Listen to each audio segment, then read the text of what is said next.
कश्मीर दुनिया के one of the most important place है क्योंकि लास्ट 75 ईयर्स में कश्मीर के नाम पे 3 मेजर वॉर्स हो चुका है। कश्मीर जियोग्राफिकली भारत और पाकिस्तान दोनों के लिए इतना इम्पोर्टेंट है कि दोनों में से कोई भी एक कंट्री कश्मीर पर कॉम्प्रोमाइज नहीं करना चाहता है। लेकिन क्या आपने कभी सोचा है कि कश्मीर इशू एक्चुअली कैसे शुरू हुआ? 75 ईयर्स होने के बावजूद क्यों आज तक कश्मीर का इशू सॉल्व नहीं हो सका? हम इस वीडियो में कश्मीर का issue A to Z fully analyse करेंगे और ये एनालिसिस अनवेस्ट होकर UN के डाटा के आधार पर करेंगे और डिस्कस करेंगे कि पंडित जवाहरलाल नेहरू ने कश्मीर के नाम पे कितना बड़ा ब्लंडर किया था। कश्मीर इशू को कम्प्लीटली समझने के लिए 2 इम्पोर्टेंट पॉइंट्स याद रखने होंगे। पहला, इंडिपेंडेंस के बाद जब अंग्रेज देश छोड़ रहा था तब भारत और पाकिस्तान दोनों देशों के डिफेंस का कमान अंग्रेज ने अपने हाथ में रखा था। यह बहुत ही इम्पोर्टेंट डिसीजन था क्योंकि ऐसा नहीं किया जाता तो सेपरेशन के प्रोसेस में ही भारत और पाकिस्तान के जंग शुरू हो जाती। दूसरा पॉइंट ये है कि 1947 में जब ब्रिटिश राज से भारत को इंडिपेंडेंस मिली थी तब भारत में 500 से ज्यादा प्रिंसली स्टेट यानी कि रियासत था जो 48% लैंड एरिया कवर करता था और इन सभी प्रिंसली स्टेट को इंडिपेंडेंस के वक्त 3 ऑप्शन दिए गए थे। वो पाकिस्तान के साथ जाकर जुड़ सकता है, इंडिया के साथ जुड़ सकता है और चाहे तो इंडिपेंडेंट रह सकता है। भारत में इन सभी प्रिंसली स्टेट को जोड़ने का काम उस वक्त deputy prime minister of India Sardar Vallabhbhai Patel को दिया गया था। इस काम को सरदार वल्लभ भाई पटेल ने इतना अच्छा से किया कि आज हम जो भारत के मैप देखते हैं उसका क्रेडिट सरदार वल्लभ भाई पटेल को जाता है। सरदार पटेल ने ऑलमोस्ट हर प्रिंसली स्टेट को इंस्ट्रूमेंट ऑफ एक्सेशन साइन करवाया। इंस्ट्रूमेंट ऑफ एक्सेशन वो डॉक्यूमेंट है जिसको साइन करने का मतलब है कि वो प्रिंसली स्टेट भारत के साथ मर्ज हुआ है। ये इंस्ट्रूमेंट ऑफ एक्सेशन हर प्रिंसली स्टेट के लिए वर्ड बाय वर्ड सेम था। हालांकि ये काम सरदार पटेल ने बहुत ही अच्छे तरीके से किया, फिर भी 3 ऐसे प्रिंसली स्टेट था जहाँ बहुत सारे प्रॉब्लम्स है और वो 3 प्रिंसली स्टेट है जूनागढ़, हैदराबाद और कश्मीर। गुजरात के अंदर जूनागढ़ नाम के एक प्रिंसली स्टेट था। यहाँ का किंग मुसलमान था लेकिन 80% पॉपुलेशन हिंदू थी। किंग चाहता था कि वो पाकिस्तान के साथ जुड़ जाए लेकिन जनता चाहती थी कि वो लोग भारत के साथ रहे। 15 अगस्त 1947 को जूनागढ़ के नवाब ने पाकिस्तान में ज्वाइन करने का डिसीजन लिया और लगभग 1 महीने के बाद मोहम्मद अली जिन्ना ने 16 सितंबर को एप्लीकेशन एक्सेप्ट कर लिया। इससे जूनागढ़ में बहुत सारा कॉन्फ्लिक्ट शुरू हुआ और नवाब जूनागढ़ छोड़ के पाकिस्तान भागना पड़ा। बाद में जूनागढ़ में प्लेबिसाइट किया गया, मतलब वोटिंग की गई कि वो लोग पाकिस्तान के साथ रहना चाहता है या भारत के साथ, और 99.95% लोगों ने प्लेबिसाइट में भारत से जोड़ने के लिए वोट की। जूनागढ़ के बाद हैदराबाद में भी सेम कंडीशन थी। हैदराबाद के किंग मुसलमान था और वो पाकिस्तान को ज्वाइन करना चाहता था लेकिन ये प्रैक्टिकली पॉसिबल नहीं था क्योंकि हैदराबाद भारत के बीच में था और किसी भी तरह से पाकिस्तान के साथ कम्युनिकेशन पॉसिबल नहीं था। इसके साथ हैदराबाद के किंग ने जूनागढ़ की सिचुएशन देख ली थी, इसे जूनागढ़ के नवाब को पाकिस्तान भागना पड़ा था। इसीलिए वो भारत सरकार से एक स्टैंड स्टिल एग्रीमेंट साइन करने का रिक्वेस्ट किया। इस एग्रीमेंट का मतलब ये था कि अब जैसे चल रहा है चलने दे और 1 साल बाद डिसाइड करेंगे कि क्या करना है। सरदार पटेल ने इस चीज से एग्री किया और स्टैंड स्टिल एग्रीमेंट साइन कर लिया। इसके बाद आते हैं कश्मीर।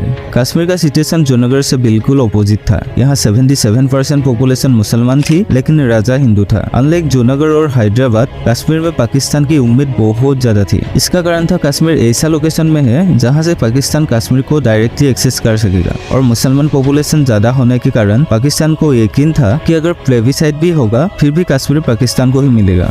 लेकिन कश्मीर के राजा हरि सिंह अपना गद्दी किसी भी हालत में नहीं छोड़ना चाहता था। उनके पास 3 ऑप्शन थे लेकिन इन तीनों ऑप्शंस में बहुत सारे प्रॉब्लम्स थी। हरि सिंह पाकिस्तान के साथ जोड़ना नहीं चाहता था क्योंकि उन्हें पता था कि पाकिस्तान इस्लाम के नाम पे बना है और एक हिंदू राजा को पाकिस्तान में सर्वाइव करना बहुत मुश्किल होगा। दूसरी तरफ हरि सिंह भारत से भी नहीं जोड़ना चाहता था क्योंकि नेहरू जी रोज इलेक्शन और डेमोक्रेसी के बारे में बात कर रहे थे और हरि सिंह को ये डर था कि अगर इलेक्शन होगा तो उनका गद्दी चला जाएगा क्योंकि कश्मीर में मुसलमान पॉपुलेशन ज्यादा थे और हिंदू राजा होने के नाते उसको वोट नहीं मिलेगा। कश्मीर का तीसरा ऑप्शन था कि वो इंडिपेंडेंट रहे, लेकिन सबको पता था कि अगर भारत और पाकिस्तान के बीच इस पार्टीशन में कोई फंस गया तो उनके साथ बहुत सारे मुश्किलात होगी और ये तीसरा ऑप्शन भी बेसिकली प्रैक्टिकल नहीं था।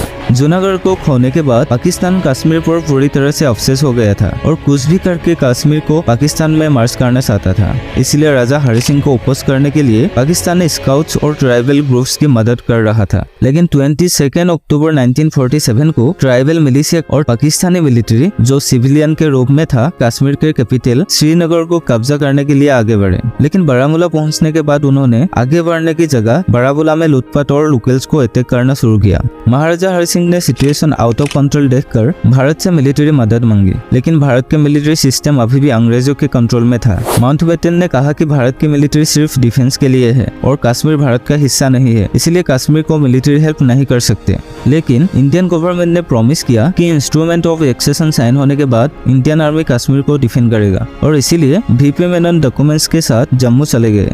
फाइनली 26 अक्टूबर 1947 को महाराजा हरि सिंह ने भारत के साथ इंस्ट्रूमेंट ऑफ एक्सेशन साइन किया। इसका मतलब ये है कि कश्मीर ऑफिशियली भारत से मर्ज हो गया, और 27 अक्टूबर को भारत ने अपनी आर्मी कश्मीर को डिफेंड करने के लिए उतारा और इन्वेडर्स को पुशबैक करना शुरू किया।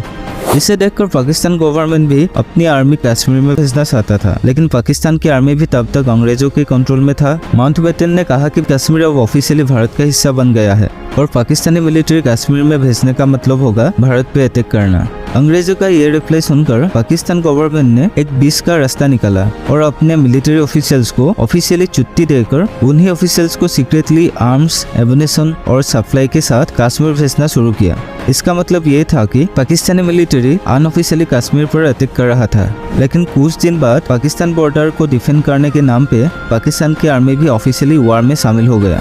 इम्पोर्टेंट बात यह है कि पाकिस्तान ने माउंटबेटन को बोलना शुरू किया कि कश्मीर ने जो इंस्ट्रूमेंट ऑफ एक्सेशन साइन किया है पाकिस्तान उसे नहीं मानता है, और जुनागढ़ में जैसे एग्रीमेंट होने के बाद भी प्लेबिसाइड हुआ था कश्मीर पर भी होने चाहिए। इसी बीच नेहरू जी के दो डिसीजन ने भारत की पोजीशन को कमजोर किया। पहला डिसीजन था कि नेहरू जी मंच पे आकर बोल दिया कि जब सीजफायर होगा उसके बाद कश्मीर पर प्लेबिसाइड करेंगे, और दूसरा डिसीजन ये था कि कश्मीर इशू को लेकर नेहरू जी यूनाइटेड नेशन चले गए।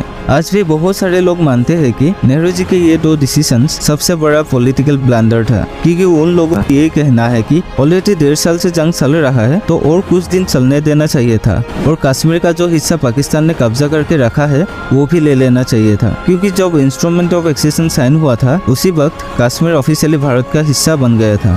फाइनली यूएन का रेजोल्यूशन आया कि दोनों देशों को इमीडिएट सीजफायर करना चाहिए, और 5 जनवरी 1949 को भारत और पाकिस्तान ने सीजफायर के लिए एग्री किया। दोनों देशों की आर्मी जहां थी वहां रुक गई और इसे एलओसी यानी लाइन ऑफ कंट्रोल कहा गया, और कश्मीर का जो हिस्सा पाकिस्तान के पास रह गया उसे पीओके यानी पाकिस्तान ऑक्युपाइड कश्मीर कहा गया। यूएन रेजोल्यूशन में कॉन्फ्लिक्ट को 3 स्टेप्स में रिजोल्व करने के लिए सजेस्ट किया गया। पहला स्टेप था सीजफायर जो ऑलरेडी हो चुका था। दूसरा स्टेप था कि पाकिस्तान कश्मीर से अपने आर्मी और सिविलियंस को विथड्रॉ करेंगे। उसके बाद भारत भी कश्मीर से अपने आर्मी कम करेंगे, लेकिन लॉ एंड ऑर्डर मेंटेन करने के लिए मिनिमम आर्मी भारत रख सकता है। और तीसरा स्टेप था प्लेबिसाइड। इसके बाद से आज तक कश्मीर का इशू अनरिजॉल्व रहा है, और 75 ईयर्स के बाद भी यूएन रेजोल्यूशंस पहला स्टेप में ही रुक गया है। पाकिस्तान ने आज तक पाकिस्तान ऑक्युपाइड कश्मीर से अपना आर्मी विथड्रॉ नहीं किया, और जो प्लेबिसाइड होने का चांस था वो भी होने नहीं दिया। भारत के अकॉर्डिंग कश्मीर भारत का इंटीग्रल पार्ट है, क्योंकि कश्मीर एक प्रिंसली स्टेट था जो 26 अक्टूबर 1947 में लॉ के मुताबिक भारत के हिस्सा बना, और पाकिस्तान को पीओके से अपने आर्मी विथड्रॉ करना चाहिए। पाकिस्तान का कहना यह है कि कश्मीर एक दिन पाकिस्तान का हिस्सा बनेगा। तो गाइस इन दोनों पॉइंट ऑफ व्यू में आपका क्या कहना है कमेंट करके जरूर बताना। अगर आपको इस वीडियो से कुछ सीखने को मिला तो वीडियो को लाइक करके चैनल को सब्सक्राइब कर देना। मिलते हैं नेक्स्ट वीडियो में। Thank you so much.